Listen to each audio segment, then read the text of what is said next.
এই মুহূর্তের পাওয়া আবহাওয়ার গুরুত্বপূর্ণ খবর রয়েছে। নিম্নচাপের ভ্রুকুটি, বৃষ্টি থেকে রেহাই নেই বৃহস্পতিবারও। দক্ষিণবঙ্গের 6 জেলায় ভারী বৃষ্টিপাতের পূর্বাভাস। তো এই নিম্নচাপের জেরে কোন কোন জেলায় বৃষ্টি থেকে রেহাই নেই আর দক্ষিণবঙ্গের কোন 6 জেলায় ভারী বৃষ্টিপাতের পূর্বাভাস রয়েছে এবং কেমন থাকবে কলকাতা, উত্তর ও দক্ষিণবঙ্গ সহ গোটা বাংলাদেশের আবহাওয়া, এই বিষয়ে আলিপুর আবহাওয়া দপ্তর কী জানিয়েছে, তো সমস্ত বিস্তারিত তথ্য জানিয়ে দেবো এই ভিডিওতে। তো সমস্ত বিস্তারিত খবর জানতে হলে ভিডিওটি অবশ্যই শুরু থেকে শেষ পর্যন্ত দেখবেন। ভিডিওতে একটি লাইক করবেন আর আপনি এই ভিডিওটি কোন জেলা থেকে দেখছেন সেই জেলার নামটি কমেন্ট বক্সে কমেন্ট করে জানাবেন। আর এমনই প্রতিনিয়ত আবহাওয়ার আপডেট পাওয়ার জন্য চ্যানেলটিকে সাবস্ক্রাইব করুন। তো চলুন এবার দেখে নেওয়া যাক। চলতি সপ্তাহে আবারও দুর্যোগের ঘটা বাংলায়।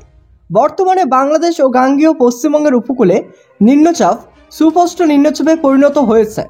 এটি পশ্চিমবঙ্গ থেকে পশ্চিমোত্তর দিকে পশ্চিমের দিকে এগোচ্ছে।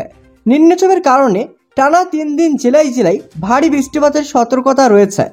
আলিপুর আবহাওয়া দপ্তরের সূত্রের খবর, অর্থাৎ বৃহস্পতিবার কলকাতা, হাওড়া, হুগলি, উত্তর 24 পরগনা, দক্ষিণ 24 পরগনা, পূর্ব মেদিনীপুর, পশ্চিম মেদিনীপুর, ঝাড়গ্রাম, পুরুলিয়া, বাঁকুড়া, পূর্ব বর্ধমান, পশ্চিম বর্ধমান, বীরভূম, মুর্শিদাবাদ এবং নদিয়ায় বজ্র বিদ্যুৎ সহ মাঝারি বৃষ্টিপাতের সম্ভাবনা রয়েছে।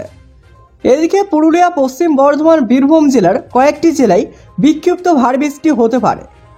এদিকে শুক্রবার উত্তর ও দক্ষিণ 24 পরগনা, পুরুলিয়া, পশ্চিম বর্ধমান, বীরভূম এবং নদিয়া জেলাতে ভারী বৃষ্টিপাতের পূর্বাভাস রয়েছে। অর্থাৎ শনিবারও ভারী বৃষ্টির সতর্কতা থাকবে উত্তর ও দক্ষিণ 24 পরগনা, পূর্ব পশ্চিম মেদিনীপুরে। এদিকে উত্তরবঙ্গের 5 জেলায় হলুদ সতর্কতা জারি করা হয়েছে।